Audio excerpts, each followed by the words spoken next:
Pero bueno, ustedes saben que hoy hay un día que se está festejando, que es el Día del Padre. Mientras algunos festejan, quizás otros no pueden, porque hay muchas situaciones que se dan a lo largo del país, de la ciudad. Hay algunos que dicen, mirá, yo este día la verdad que no es muy bueno porque mi padre partió, o sea, falleció. Hay otros que dicen, mi papá está en la cárcel. Otros dicen, yo no tengo un buen recuerdo de papá. Otro padre dice, no, mira, yo perdí a mi hijo y la verdad que no es un día tan festivo. Pero vamos a puntualizarnos en un aspecto de la paternidad con Dios, por un lado, y después vamos a ir viendo qué respuestas hay Dios para las situaciones, las distintas situaciones del corazón de la persona, ¿sí? Así que en primer lugar, decirles lo siguiente, que el plan máximo de Dios en sí mismo no es tener una familia, más allá que es una bendición, ser papá, esposa, hijos, nietos, es una bendición. Pero en una oportunidad se acercan a Jesús y Jesús honraba a sus padres naturales y le dicen, tu mamá y tus hermanos están afuera, porque la gente le decían que Jesús estaba medio loco y estaba fuera de sí, que quiere decir loco. Entonces ellos fueron y Jesús estaba enseñando y le dicen, tu mamá y tus hermanos están afuera y te llaman, porque se lo querían llevar y hay mucha gente que también quería afectar a Jesús, así que movidos por ese amor de familia. Entonces le hace una pregunta, dice, ¿quiénes son mi madre y mis hermanos? Y algo dice, pero ¿cómo? ¿No te acordás quién tu mamá? No, lo que plantea es decir, bueno, los que son mi madre y mis hermanos son aquellos que oyen a Dios y hacen la voluntad del Padre. Esos son los que están acá, dice después. Es decir, él coloca el eje de la familia en su perfecta, digamos, en su perfecta dimensión. Me pasó en una oportunidad algo, ¿no? Hablando acerca de las personas, cuando uno lleva el evangelio, las buenas noticias, uno va a una persona y dice, porque Dios puede restaurar tu familia. Y de pronto la persona te dice, bueno, pero mi familia murió. ¿Cómo hacemos ahora, no? Y otro dice, porque Dios puede darte hijos y te puede dar aquello y todo aquello, si yo tengo 99 años. Entonces, ¿qué le digo a una persona así? Y de repente otro dice, porque Dios puede, no sé, con tu familia. No, pero yo no lo puedo ni ver porque, mira, mi padre fue un abusivo, fue así, ta. Entonces, ¿cuál es el eje del mensaje de Dios? ¿Cuál es la buena noticia? Porque si nosotros lo colocamos en ese rango, hay muchos que quedarían afuera. Algunos podrían decirse, bueno, mira, hoy como es el Día del Padre, de hecho ha pasado, una persona dice, mira, yo no me acerco al Día de la Madre porque yo no pude ser mamá. Y para mí ese día es un puñal en el corazón. Mientras todos se abrazan, dice, yo no tengo nada contra nadie en la iglesia, dice, pero me voy a quedar en mi casa mejor. Y tenés ese olor, ¿no? De no poder ser mamá. Y ahora, ¿y el resto qué hacen? No festejan, no hacen nada porque, bueno, hay alguien que no tuvo la posibilidad. O colocamos el eje en lo que el Señor tiene en su corazón. Y saben que el mensaje del Evangelio es transinstitucional, va más allá de una institución. La familia es una institución creada por Dios. ¿Qué quiere decir eso? Que es para el soltero, es para el casado, es para el separado, es para el viudo, es para todos. ¿Y cuál es el mensaje del Evangelio? ¿Cuál es la buena noticia del Evangelio para esa persona? También es transcultural. Le doy un ejemplo. Si nosotros acá ponemos una bandera judía, ¿no? Y decimos, y bueno, y oramos, ¿cómo podemos hacer eso para ir a Irak? Tenemos una iglesia allá y ponemos una bandera judía, ¿saben? Nos empiezan a tirar con una bomba. Pues esto es política, esto están hablando de un Estado-nación. Entonces, ¿cuál es el mensaje del Evangelio que va más allá de una cultura? Porque si yo me quedo en que hay un solo pueblo que está bendecido, me pierdo la verdad del Evangelio. ¿Y qué dijo Jesús a través de Pablo? O sea, Cristo a través de Pablo. Dice que en Cristo no hay judío, no hay griego, no hay de clase social alta, no hay bárbaro, escita, no hay sabio ni ignorante en Cristo. Todo eso ocurre. Y todos somos alcanzados por un mensaje que ya lo vamos a escuchar. Pero quisiera comentar algunas experiencias que pueden llegar a ser de bendición. Y todavía no entramos en la predicación. Pero un par de experiencias que van a ser muy buenas, van a tocar nuestro corazón. Saben que el Señor está interesado en una de las cosas que puede llegar a ser es que nosotros sanemos cosas de nuestro corazón. Él vino a curar el quebrantado de corazón. Y vamos a partir de una experiencia. Yo con mi papá tuve una relación mala, después una buena, después mala, después una buena, una cal y una arena. Porque él era una persona difícil y yo también. Los dos éramos difíciles. No es que sí, mi papá. Sí, bueno, hablas así porque no se puede defender. No está mal. Pero en realidad nosotros dos éramos complicados, ¿no? En esa relación.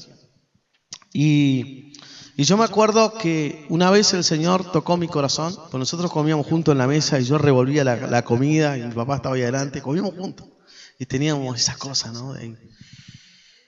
Y un día me quebrantó Dios en mi corazón y yo fui y le dije, mira papá, yo te tengo que pedir perdón porque yo he alojado tantas cosas en mi corazón por años y los dos nos quebrantamos y lloramos. Y yo en mi corazón digo, bueno, por ahí yo cambio y él también cambia. Y algo pasó en mi corazón. El Señor empezó a transformar las durezas de mi corazón. Pero saben que al otro día mi papá estaba más duro todavía. Después de ese momento de quebranto y de cosas. Y yo le decía, Señor, pero ¿cómo es esto, no? Porque yo, Señor, creí que vos ibas a hacer esto, yo te pedía que hagas esto. Y el Señor me traía en mi corazón, yo quiero hacer algo en tu corazón. Y venía un texto que está en la Escritura, perdonando como Cristo perdonó. ¿Y saben cómo perdonó Cristo? Incondicionalmente. ¿Sí? Incondicionalmente. En la cruz dijo, perdónales porque no saben lo que hacen. Y esa gente no dejó de clavarlo en la cruz. Si no, mirá, no está perdonando. No, lo siguen clavando. No hubo problema. Pero Dios te quiere llevar a un perdón incondicional. Y aunque no veas que pasa algo en el otro, el Señor está empezando a orar por tu vida. ¿Saben cómo qué es la falta de perdón? Es como una persona que va esposada a otro, viene el policía. Hay un policía que se lleva a un ladrón y le pone la esposa así. Y se van caminando a la orilla de un río y si cae el ladrón al río, ¿qué pasa con el policía? Cae también. Sí, pero yo soy una persona buena, si no me importa, está agarrado a mí, nos vamos los dos ahí. Así es la falta de perdón. Quizás alguno, con su padre, su familia, sus hermanos, lo que sea, dice, pero yo tengo razón. Pero cuando vos lográs perdonar, vos te liberás. Y no seas arrastrado por ese sistema de dolor, de amargura, esas prisiones que incluso hacen que tu oración no sea efectiva. ¿Sí? Porque aquel que no sabe perdonar, la oración no es efectiva. No llega muy lejos. ¿Sí? Hablando acerca del perdón, un día acá, en un día como este, llegó una persona de otra ciudad y de pronto una gloria cayó en cuanto a reconciliación y esas cosas y esta persona se quebró, lloró y la vi, ¿no? Tiempo después, meses después. ¿Y qué pasó con esta persona? Dice, ¿sabes qué? Incluso en esa oportunidad me acuerdo, porque fue hace muchos años, yo le pedí a la iglesia, ayúdenme a orar. Porque esto que yo había hecho con mi papá de perdonarlo se volvió a alojar en mi corazón. Y a mí me cuesta y no puedo superar esto. Y toda la iglesia, amando como hace la iglesia, me ayudó a orar. Y yo sentí esa liberación en mi vida, ¿no? Eso que se fue. Y en medio de esto, el joven agarró y me dice, ¿sabes qué? Dice, gracias a Dios que usó tu vida. Porque yo me había ido de Trelew pensando que yo iba a llegar a mi casa y a mi papá lo iba a matar. Literalmente lo iba a matar. Dice, y yo ya venía con eso y decía, bueno, voy. Creyente de años, predicaba también. Pero quería matar al padre.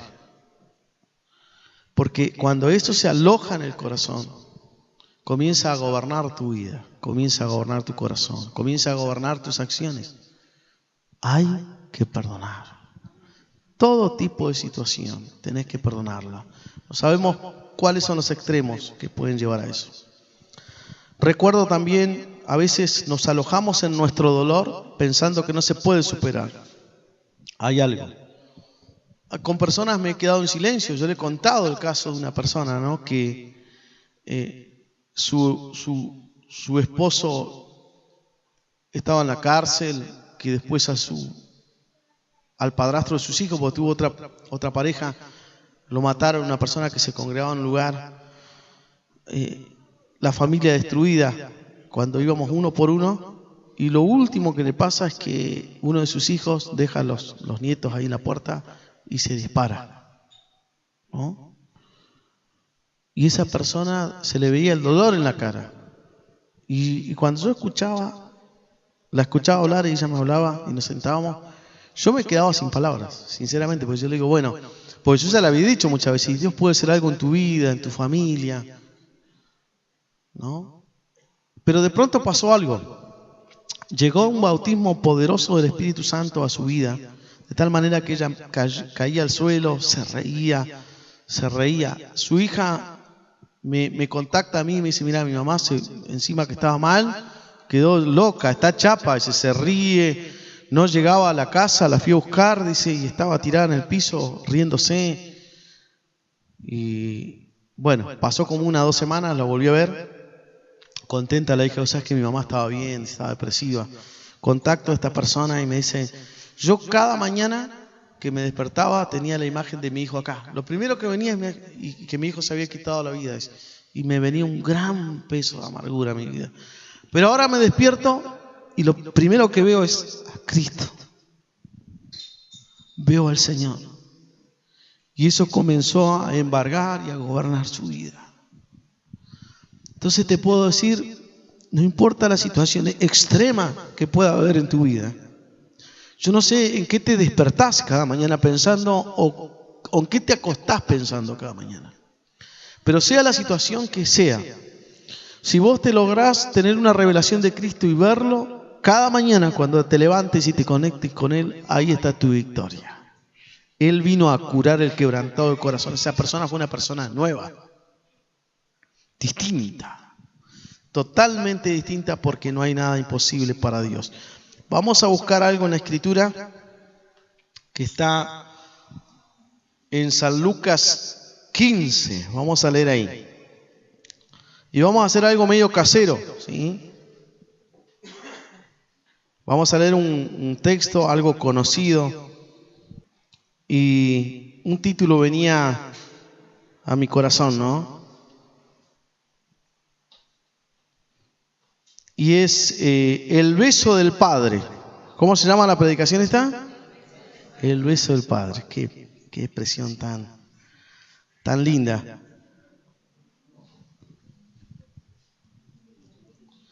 Dice San Lucas 15, se acercaban a Jesús todos los publicanos y pecadores para oírle, y los fariseos y los escribas murmuraban diciendo, este a los pecadores recibe y con ellos come. Entonces él refirió esta parábola. ¿Saben que está hablando Jesús? Y está con pecadores, porque él vino a buscar a los pecadores. Menos mal, por eso estamos con él. Somos pecadores perdonados. Y dice publicanos porque era como decir las personas indeseables. Si no, tome publicano, una persona que nadie quería, ¿sí? Con el que nadie se quería juntar. Es decir, este está con los pecadores y con las personas con que nadie se juntaría. Y empezaban a murmurar. ¿Por qué hacían eso ellos? En primer lugar, porque ellos estaban movidos por un espíritu religioso. Estaban gobernados por un espíritu religioso.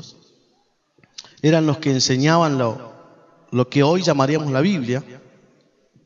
Lo interpretaban, lo enseñaban, gobernaban al pueblo a través de esas enseñanzas. Incluso Jesús le dijo algo, que ellos tenían las llaves del reino de los cielos, pero que ellos no querían entrar ni tampoco dejaban a otros, porque esas llaves estaban contenidas en las palabras que eran de Dios, pero ellos no habían logrado abrir eso. No querían entrar y tampoco quería que otros entren. Cuando Juan el Bautista y Jesús llega a la tierra, habían cosas que ya estaban en la tierra como una bendición de parte del Señor. Parte de lo que conocemos hoy como la Biblia ya estaba. El pueblo de Dios, ministerios, profetas, el templo, un sistema de ofrendas para honrar a Dios, todo eso estaba. Pero ¿qué es lo que faltaba? Era el reino de Dios. ¿Y qué es el reino de Dios? Porque si estaba todo lo otro, había un pueblo de Dios, estaba la palabra, incluso se adoraba, incluso gente oraba y se respondían sus oraciones. ¿Qué es lo que estaba faltando? Era el gobierno de Dios en las personas. Sí, estaba faltando. Pero ese gobierno tenía que venir con un rey, que es Jesús. Entonces, cuando Jesús llega, trae el mismo mensaje. Acá llegó una forma de gobernar tu vida y todas las situaciones de acuerdo a mi manera. Pero estas personas se ubicaron en un espacio de poder y de gobierno que no le correspondían, al punto de colocarse en el lugar de Dios y condenaban a los demás. Cuando lo ven a Jesús, no entiende que vino a ser Jesús, porque obraba en manera distinta a la que ellos obraban. ¿Qué cosas, características tiene una persona religiosa? Primeramente es legalista. Generalmente se forma en una cultura cristiana. Aquellos que nacen de padres que ya se congregan en una iglesia tienen una dificultad a superar. La dificultad a superar es ir más allá de la cultura cristiana, que puede ser buena, y conocer al Señor, ¿no? De repente alguien dice, yo soy de cuna cristiana, y yo siempre le digo una cargada como para que más o menos se entienda. Digo, pero la cuna cristiana, lo que está adentro, tiene que conocer al Señor.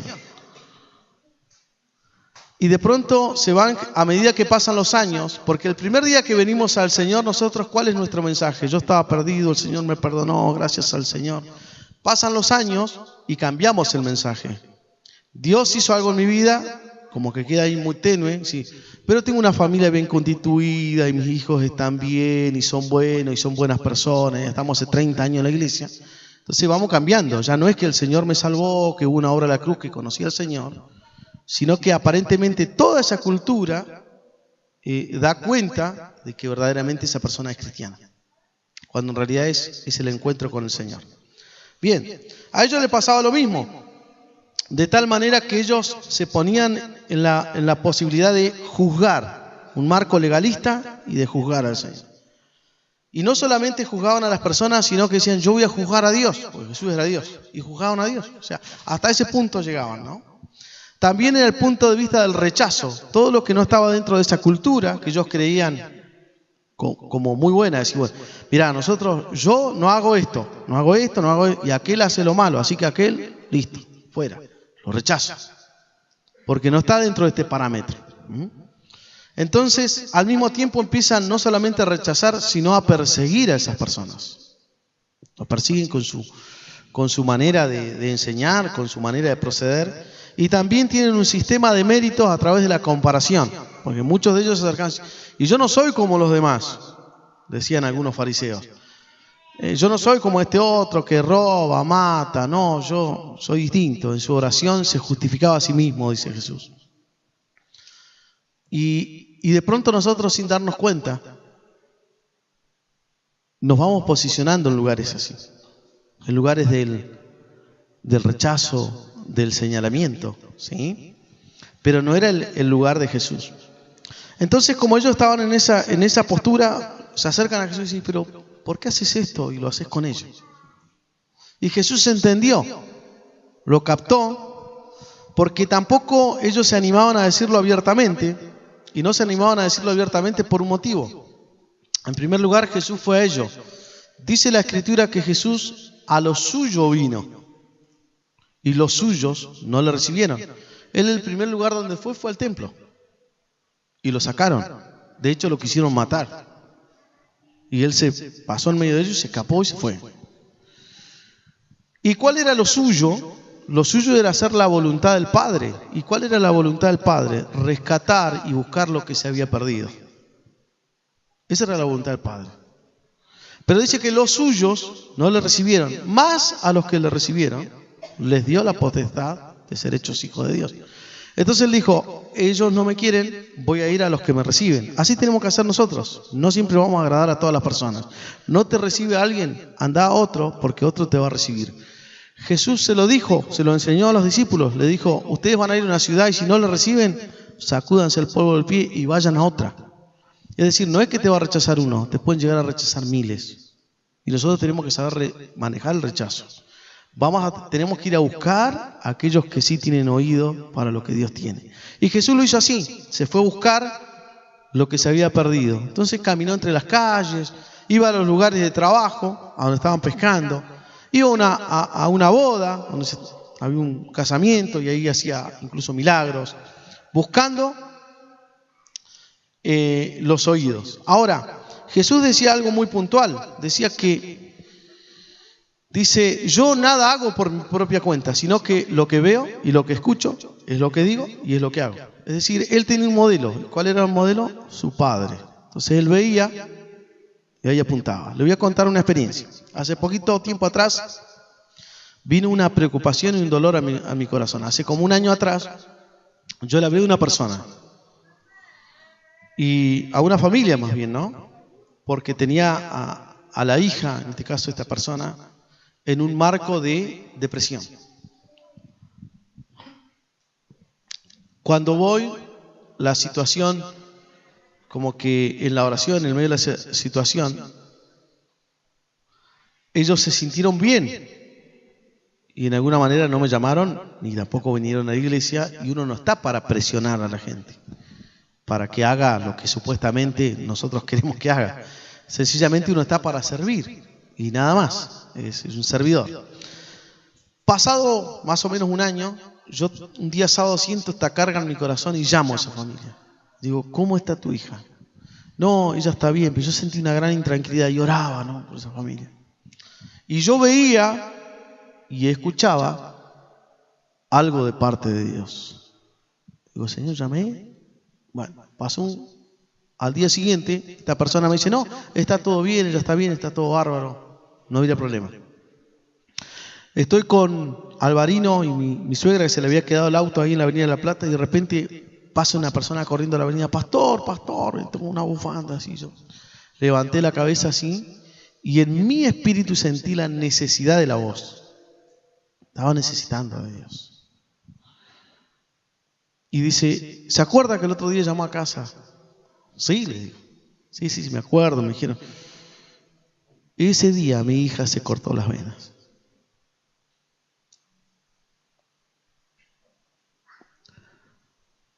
¿Qué me movió a mí? Uno diría, bueno, instinto. No, era Dios. Dios que estaba haciendo algo, una preocupación del corazón de Dios. Dijo, yo tengo una preocupación por esta familia. ¿A dónde la pongo? Allá, y me la largó a mí la preocupación. Me transformé en la caja de resonancia de un deseo de Dios, de un interés de Dios. Y lo que oí de Dios, se lo dije. Me acerqué a la casa y digo, mira, algo Dios tiene para ustedes y tienen que recibirlo. Y Jesús dice, yo nada hago por mi propia cuenta, sino lo que veo, lo que oigo, porque Él vino a lo suyo. ¿Y cuál era lo suyo? Hacer la voluntad del Padre. Ese era lo suyo. Ahora, una cosa más en cuanto a esto. Cuando Jesús se comienza a hacer lo suyo y a cumplir la misión por la cual había venido, estas personas se oponen. Dice, no, de esa manera no. Y mirá con quién lo está haciendo. Entonces el Señor le empieza a hablar una parábola. Fíjense lo que dice. Entonces Él le refirió esta parábola diciendo, Él les habló a ellos. Pero quisiera que recordemos un poquito el origen de las parábolas. La primera parábola, que fue la parábola del sembrador, los discípulos se acercan y le dicen, ¿por qué a ellos le hablas por parábolas? Y Jesús no le dice, es para hacérsela más fácil. Sino le dice, no, a ustedes les hablo con claridad, porque a ustedes es dado a conocer los misterios del reino de los cielos. Más a ellos no. Solo por parábolas. Solo difusamente.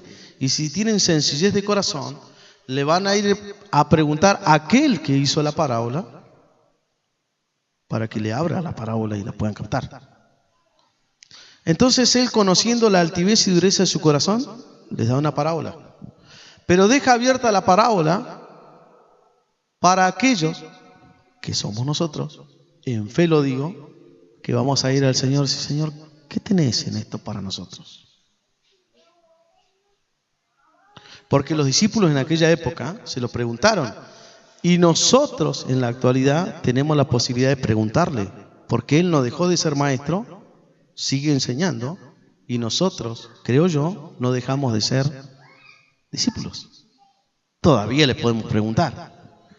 Entonces, Él le da esto, para ellos quedó envuelto en un misterio, pero de tres cosas habla allí a partir de ese punto. Yo se lo voy a hacer recordar porque yo sé que ustedes la recuerdan. La primera es de la oveja perdida. Habían 100 ovejas, se pierde una y de pronto sale el pastor, que es Jesús, la toma en sus hombros, la lleva, dejando a las otras en el desierto, y deja una enseñanza que está acá. Se las voy a leer. Texto 7 del capítulo 15. Os digo que así habrá más gozo en el cielo por un pecador que se arrepiente, que por 99 justos que no necesitan de arrepentimiento. Lo vuelvo a repetir. Os digo que así habrá más gozo en el cielo por un pecador que se arrepiente. ¿Sí? Habrá más gozo en el cielo por un pecador que se arrepiente. Pregunta, yo le dije que íbamos a hacer algo medio casero por ahí. ¿Qué es lo que hay en el cielo? ¿Poco o mucho? Mucho. Habrá más gozo en el cielo. ¿Por qué hay gozo en el cielo? Por un pecador que se arrepiente. Recuerdo haberle hablado a una persona, y esto bien puede servir para algún corazón. Esta persona dice, yo conocí al Señor hace muchos años y lo dejé. Yo ya perdí todo y no tengo nada para darle a Dios. Y yo hice un silencio buscando en mi corazón, porque estaba quebrado en su fe, para ver qué podía darle Él. Y el Señor trajo algo a mi corazón. Y es esto. Dice que un pecador que se arrepiente llena de gozo el corazón del Padre y todo el cielo se llena de alegría. Y yo le dije, algo tenés para darle a Dios. Tu arrepentimiento. Si vos te arrepentís, no hagas nada más. Sencillamente eso va a llenar de gozo el corazón del Padre.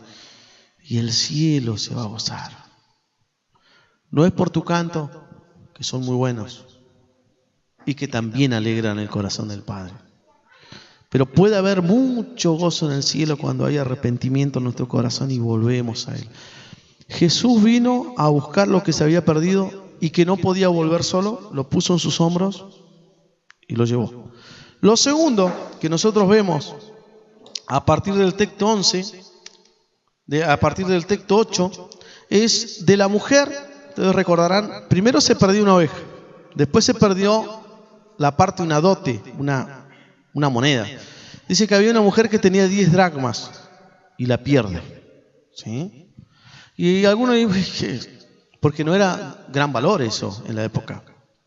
El tema es que esas 10 en la época, cuando una persona se iba a casar, estaban acuñadas en forma especial y decían, mira, te doy, esto es la garantía de que yo vuelvo por vos, y cuando vos me muestres esto y le muestres a mi familia decirá, ha honrado, no ha sido disipadora de estos bienes, acá está la dote y se va a casar. Si la familia notaba que le dieron 10 y había 5, si no, te malgastaste el resto, se acabó el casamiento.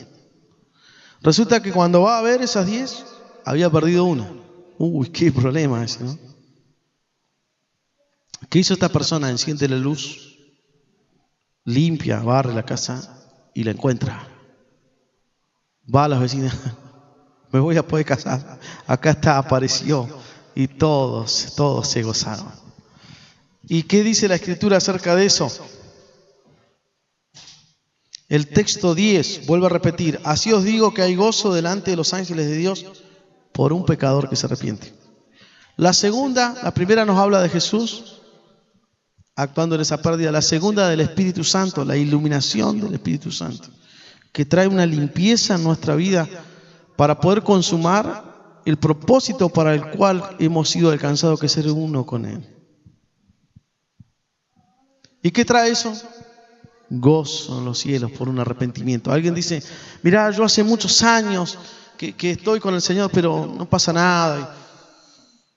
Deja que el Espíritu Santo te ilumine.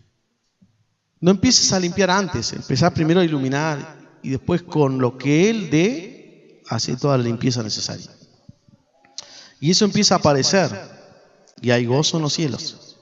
Pero la última, a partir del texto 11, dice, también dijo, un hombre tenía 2 hijos y el menor de ellos dijo a su padre, dame la parte de los bienes que me corresponde, y le repartió los bienes. Llega el Padre, ¿no? Tenemos a Jesús, tenemos al Espíritu Santo y tenemos al Padre. Jesús es el camino al Padre, el Espíritu Santo te toma la mano, te lleva por ese camino y te lleva a este lugar que es la casa del Padre. Pero ¿qué pasó? Había un hijo y este hijo, así como el corazón de los fariseos, era legalista. Dice, yo quiero que en forma legal me reparta los bienes que a mí me corresponde algo. No esperó que el papá muriera, nada, no, yo quiero ahora. Y saben que el padre fue bueno con los 2 hijos, porque agarró y dijo, esto es para vos, y al otro que se quedó acá, esto es para vos, le dijo. Le repartió los 2, no es que dijo, te doy a vos que pediste, no, repartió todo, dijo, está bien, no hay problema. Pero dice que este hijo, en ese acto de soberbia, se fue y vivió en una provincia apartada y lo perdió todo. Pero dice la Escritura que en un momento él volvió en sí, tomó conciencia, vino la convicción del Espíritu Santo, diríamos hoy en día, y dice, ¿qué estoy haciendo? Se arrepintió. Pero se arrepintió no porque le iba mal solamente o porque tenía un remordimiento, sino porque dijo, yo he pecado contra el cielo y contra mi Padre. El corazón de mi Padre está herido y yo no nací para vivir a esta distancia. Yo voy a ir y le voy a decir, papá, yo pequé contra el cielo, contra ti, y yo quiero ser como los últimos jornaleros. Y volvió a la casa. Y saben que la historia dice que cuando el papá lo vio de lejos, corrió.